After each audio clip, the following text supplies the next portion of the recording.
પંડ્યા, આ સંસ્થાના ધરોહર ભાઈ શ્રી અનુપમભાઈની સમગ્ર ટીમ, આજે 8મી માર્ચ એટલે આંતરરાષ્ટ્રીય મહિલા દિવસ.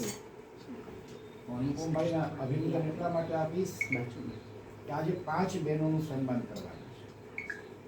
રાજકોટની પ્રતિભાવંત 5 નારીઓનું આજે સન્માન છે. ઘણી બધી સંસ્થાઓ અલગ અલગ બહેનોનું સન્માન કરવાના છે, પણ ઘરે જઈ વિશિષ્ટ સન્માન કરવું એ ખૂબ આનંદની વાત છે. બેને આખી જિંદગી બાળકોના સર્વાંગી વિકાસ માટે ખૂબ કામ કર્યું છે.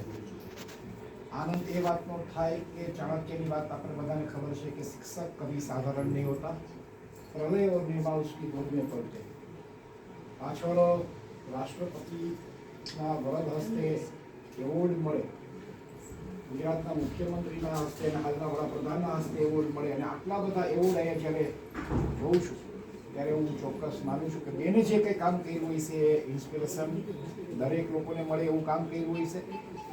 બેન આપ ખૂબ શિક્ષક કોઈ દિવસ રિટાયર્ડ ન થાય, રિટાયર્ડ થાય પણ ટાયર્ડ ક્યારેય ન થાય. એટલે હું એવું ચોક્કસ માનું છું કે નિવૃત્તિ પછી પણ સતત પ્રવૃત્તિ કરવી એ બેનનો સ્વભાવ સ્વાભાવિક રીતે હોય.